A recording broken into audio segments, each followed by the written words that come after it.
Please, please, please like, subscribe and share my channel.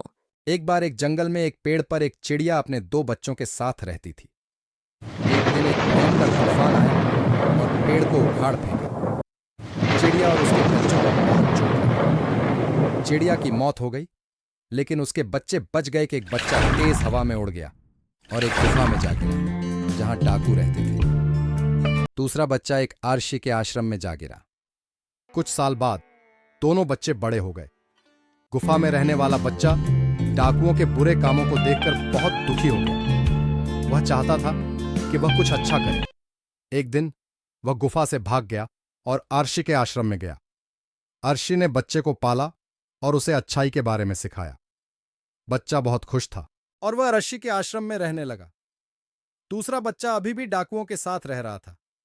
वह भी बुरे कामों से दुखी था, लेकिन वह नहीं जानता था कि क्या करना है। एक दिन वह ऋषि के आश्रम में गया और उस बच्चे से मिला जो वहां रह रहा था। दोनों बच्चे बात करने लगे और उन्होंने महसूस किया कि वे एक दूसरे के भाई हैं। वे बहुत खुश हुए और उन्होंने फैसला किया कि वे दोनों अच्छे काम करेंगे।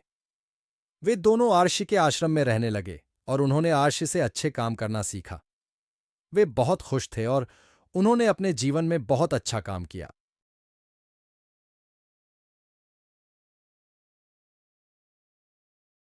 बहुत समय पहले की बात है। किसी घने जंगल में एक छोटा सा जलाशय था। उसमें एक मेंढक रहा करता था। उसे एक दोस्त की तलाश थी। एक दिन उसी जलाशय के पास के एक पेड़ के नीचे से चूहा निकला। चूहे ने मेंढक को दुखी देखकर उससे पूछा, दोस्त, क्या बात है, तुम बहुत उदास लग रहे हो? मेंढक ने कहा, मेरा कोई दोस्त नहीं है जिससे मैं ढेर सारी बातें कर सकूं। अपना सुख दुख बताऊं? इतना सुनते ही चूहे ने उछलते हुए जवाब दिया, अरे, आज से तुम मुझे अपना दोस्त समझो। मैं तुम्हारे साथ हर वक्त रहूंगा। इतना सुनते ही मेंढक बेहद खुश हुआ।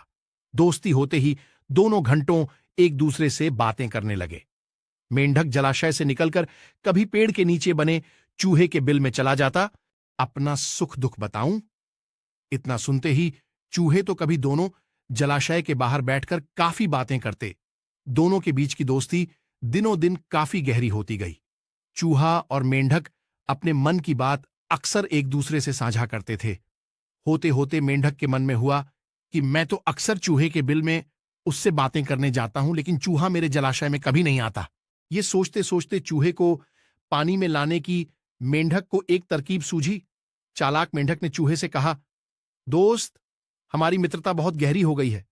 अब हमें कुछ ऐसा करना चाहिए जिससे एक दूसरों की याद आते ही हमें आभास हो जाए। चूहे ने हामी भरते हुए कहा, हां जरूर, लेकिन हम ऐसा करेंगे क्या?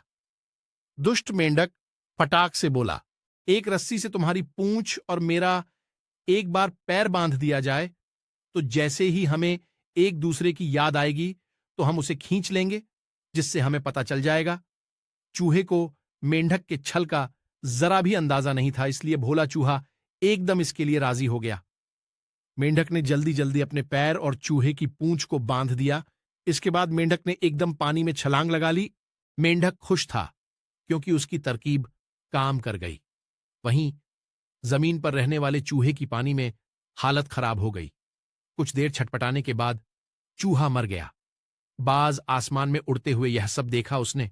जैसे ही पानी में चूहे को तैरते हुए देखा तो बाज तुरंत उसे मुंह में दबाकर उड़ गया। दुष्ट मेंढक भी चूहे से बंधा हुआ था, इसलिए वो भी बाज के चंगुल में फंस गया। मेंढक को पहले तो समझ ही नहीं आया कि हुआ क्या। वो सोचने लगा, आखिर वो आसमान में उड़ कैसे रहा है। जैसे ही उसने ऊपर देखा तो बाज को देखकर वो सहम गया। वो भगवान से अपनी जान की भीख मांगने लगा, लेकिन चूहे के साथ साथ बाज उसे भी खा गया। मैं फंस गया। मेंढक और चूहा की कहानी से सीख, दूसरों का नुकसान पहुंचाने की सोच रखने वालों को खुद भी नुकसान उठाना पड़ता है। जो जैसा करता है वो वैसा ही भरता है। इसलिए बच्चों, दुष्ट लोगों से दोस्ती नहीं करनी चाहिए और हर किसी की हां में हां नहीं मिलानी चाहिए, बल्कि अपनी बुद्धि का भी प्रयोग करना चाहिए।